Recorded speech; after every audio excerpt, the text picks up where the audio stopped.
যেখান থেকে মাযহাবের গাছ, মাযহাবের ফুল ফুটেছে, তার মধ্যে একটা হচ্ছে হযরত আব্দুল্লাহ ইবনে ওমর রাদিয়াল্লাহু তাআলা আনহুর স্কুল, যেটা উনি হেজাজের মধ্যে মদিনা শরীফের মধ্যে পরিচালনা করতেন।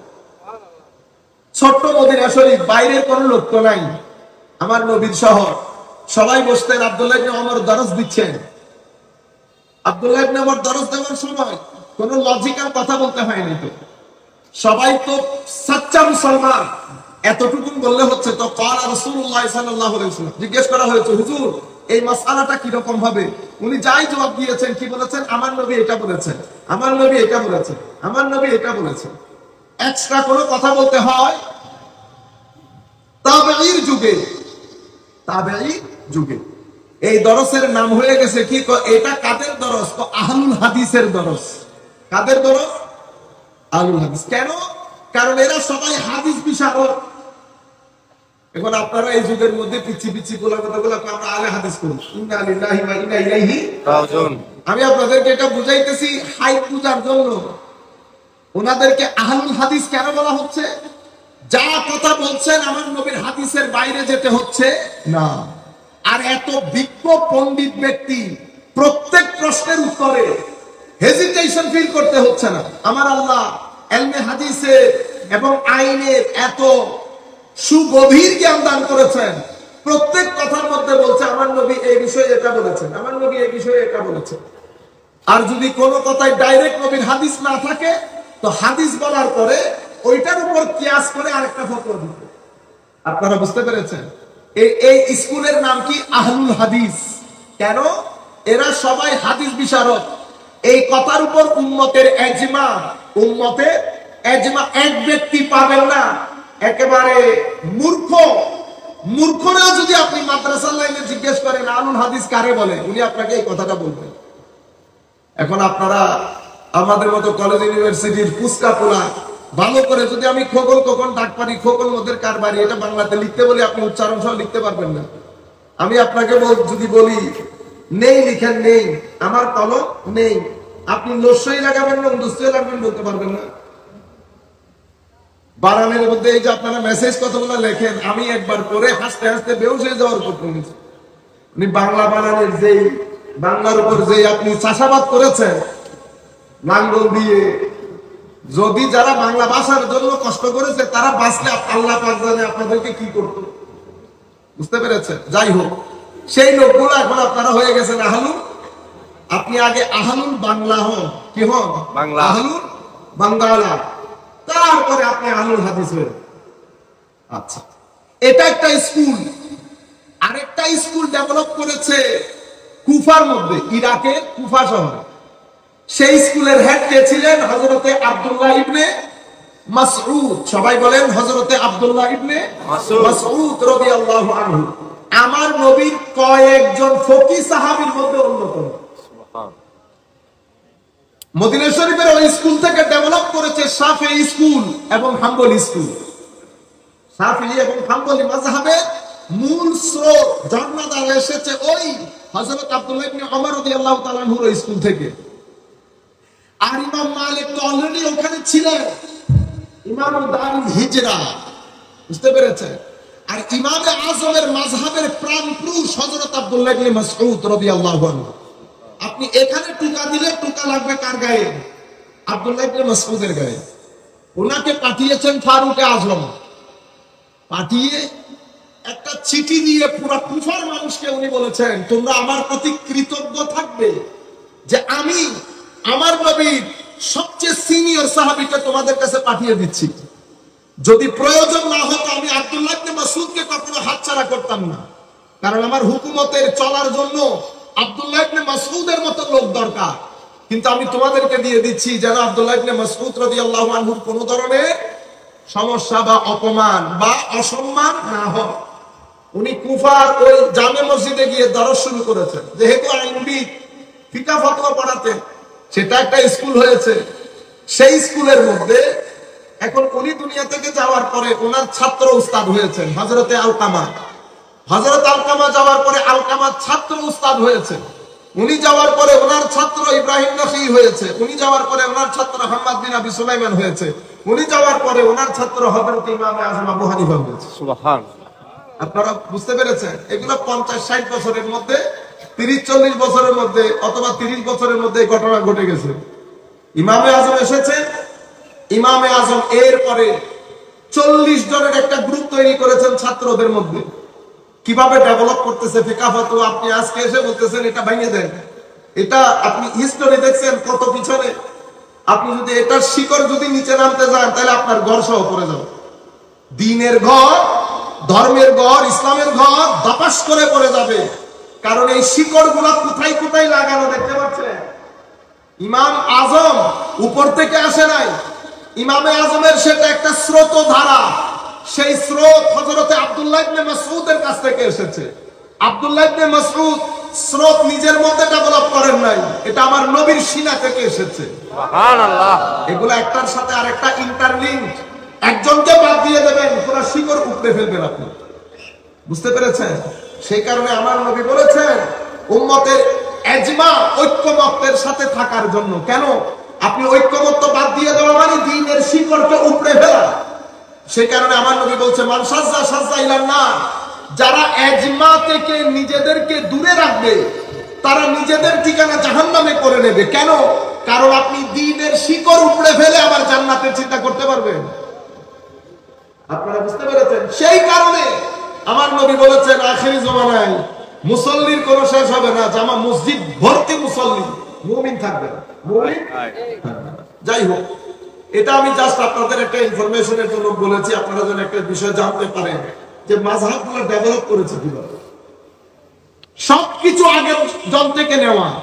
ইমামরা এসে নতুন কি করেছে? সিম্পল কাজ করেছে। আপনি মাসআলা ডিরাইভ কেমনে করবেন, কোনটাকে ফরজ বলবেন, কোনটাকে ওয়াজিব বলবেন, কোনটাকে সুন্নতে মুআক্কাদা বলবেন, কোনটাকে গায়রে মুআক্কাদা বলবেন, ওনারা শুধু এটার প্রিন্সিপাল তৈরি করেছে, প্রিন্সিপাল নির্ধারণ করেছে। আপনি যদি প্রিন্সিপালের ক্ষেত্রে যান, কোন ইমাম নতুন কথা বলে নাই। ইমামে আজম প্রিন্সিপালের কিতাব লিখেছে, কিতাবুল উসুল। এটা অনেকে দেখে, তো হয়তো আপনাদের জন্য এটার অংশের প্রয়োজন নাই, কিন্তু সবার জন্য যাতে একটা সুবিধা হয়ে যায়। ইমামে আজম কিতাবুল উসুল লিখেছে। ইমামে আজম কি নিজে নিজে লিখেছে? উনি ওনার উস্তাদের কাছ থেকে যা শিখেছে। এই যে আমি আপনাদেরকে কথাগুলো বলতেছি, আমি এখানে কিতাব পড়েও বলতেছি, উস্তাদের থেকে শিখেও বলতেছি। কিতাব পড়া মানে উস্তাদ থেকে শিখা, উস্তাদ থেকে শিখা। আমি যদি কিতাব না পড়তাম আজকে কিছু বলতে পারতাম? যতই পণ্ডিত হন, যতই পণ্ডিত হন। এরপরে উনি ওনার উস্তাদ, উনি ওনার উস্তাদ। আপনি ব্যাকগ্রাউন্ড দেখেন, শেষ পর্যন্ত আমার নবী পর্যন্ত যাবে। ইমামে আজম লিখেছে, ওনার ছাত্ররা লিখেছে এই 3 কিতাব, কিতাবুল উসুল, কিতাবুল উসুল, কিতাবুল উসুল। পৃথিবীতে সব জাতির কাছে আইন পাওয়া যায়, কিন্তু একটা জিনিস পৃথিবী কোন জাতির কাছে নাই, সেটা হচ্ছে আইন তৈরি কেমনে হয়, কোন কোন মূলনীতির ভিত্তিতে আইন তৈরি করবেন। দুই আইন সাংঘর্ষিক হলে একটাকে রহিত করে আরেকটাকে প্রমোট কিভাবে করবেন, কোন মূলনীতির ভিত্তিতে করবেন, আইনকে রহিত কেমনে করতে হয়, আইন বানাবে কারা, কিসের ভিত্তিতে বানাবে, এটাকে বলে ইসলামিক জুরিসপ্রুডেন্স, আমরা যেটাকে আরবির মধ্যে উসুলুল ফিকহ বলি। পৃথিবীর সমস্ত জাতির মধ্যে শুরু থেকে আজকের দিন আইন আছে, কিন্তু আইন কিভাবে তৈরি করবেন এটার কোনো বইপত্র নাই। ইদানিং কালে আপনারা হয়তো পাবেন, কিন্তু এই কাজ আমার নবী, আমার নবীর উম্মতরা করে গেছে। কিতাবুল উসুল, কিতাবুল উসুল, কিতাবুল উসুল, এই 3 কিতাব হালাকু খান যখন বাগদাদ ধ্বংস করতেছে, এই কিতাবগুলো সে ধ্বংস করেছে। তারা চেয়েছে মুসলমানকে সিট থেকেও যেন নামিয়ে দেয়, জ্ঞান থেকেও যেন নামিয়ে দেয়। আল্লাহ পাকের মেহেরবানি, ইমামে আজমের নাতি ছাত্র ইমামে শাফিঈ রাদিয়াল্লাহু আনহু, উনি এই বিষয়ে আরেকটা কিতাব লিখে দেন। আপনি সিনা থেকে তো কিতাব বের করতে পারবেন না, তো উনি ওনার উস্তাদের কাছ থেকে যেটা নিয়েছেন, ইমাম আবু ইউসুফ, ইমাম মুহাম্মদের কাছ থেকে, ওই কিতাব সামনে লিখে দিয়েছেন। এটাকে আমরা বলি আর রিসালা। কি বলি? আর রিসালা। কিতাব এসে গেছে, মূল মগজ, রূহ, স্পিরিট, শিকড় এসে গেছে। এটা হচ্ছে বড়ই বিচি না, বিচির ভিতরের কি মগজ। দেখতে ছোট, কিন্তু পুরা বড়ই গাছের সমস্ত শক্তি নিজের ভিতরে ধারণ করে। মগজ বের করে যদি বিচি রোপণ করেন, গাছ উঠবে না। আপনি বাইরের অংশ রোপণ করি না, বুঝতে পেরেছেন? এই অংশের কোনো দাম, মাটির ভিতরে দেবেন 2 দিনে হাওয়া, 2 দিনে বড়ইও মুখে দিয়েছেন 2 মিনিটে হাওয়া, যেটা রয়ে গেছে মারামারি করতেছেন যেটা নিয়ে, সেটা বিচি, সেটা বিচি। এই বিচির ভিতরে মগজ, মগজ সহ যখন আপনি রোপণ করছেন 2-3 বছর যাইতে পারে নাই, বিশাল আকারের গাছ, হাজারে হাজারে বড়ই। এই বড়ই গাছ, এই শক্তি আল্লাহ কিসের ভিতরে রেখেছে? ওই মগজের ভিতরে। তো কিছু কিতাব আকারে ছোট, আকারে ছোট, কিন্তু এগুলো ওই পরিবেশির মগজের মতো। একটা কিতাবের মাধ্যমে হাজারে হাজার কিতাব রচিত হয়েছে। উনি যাইতে পারেন নাই, 4 জন এসে দাঁড়িয়ে গেছে, গাজালি, জুয়াইনি, ইনারা এসে দাঁড়িয়ে গেছেন, এবং মুতাজিলার 2 ইমাম, ওনারা এসে দাঁড়িয়ে এই কিতাবকে সামনে রেখে আরো 4টা কিতাব রচনা করেছে। এভাবে ব্যাখ্যা বিশ্লেষণ হতে হতে আপনি যদি কিতাবকে ঠেলতে থাকেন যাইতে যাইতে ওই রেসালা পর্যন্ত যাবে। আপনারা বুঝতে পেরেছেন? এভাবে দ্বীনের খেদমত হয়েছে। আপনি যখন এখন মাঝখান থেকে উঠে বলবেন না না এটা হাদিসে আসে নাই, আল্লাহর ওয়াস্তে মাফি চাই, আর না বহুত হয়ে গেছে, হাদিস পড়ায়েন না। পৃথিবীর রতি মহারথী সব চলে গেছে না। আপনি এখন আইনস্টাইন থেকে বিজ্ঞান যদি বেশি বুঝে যান, শেক্সপিয়ার থেকে যদি লিটারেচার বেশি বুঝে, হ্যাঁ, রেনেন মার্টিন থেকে যদি গ্রামার বেশি বুঝে যান, তাহলে তো আপনাকে আমার কোনো কিছু বলার নাই। টেন্সের চক্করে পরে বছরকে বছর চলে গেছে, বেরোতে পারছেন? টেন্স বলতেছি, আপনি বড় কোরআন হাদিস নিয়ে যে এত গল্প সল্প করেন, টেন্স ন্যারেশনে প্যারেশন বানাই ফেলছে না পুরো জিন্দেগি। অথচ আপনারা জানেন ইংরেজির মধ্যে টেন্সের চেয়ে সহজ জিনিস আর নেই, টেন্সের চেয়ে সহজ জিনিস আর নাই।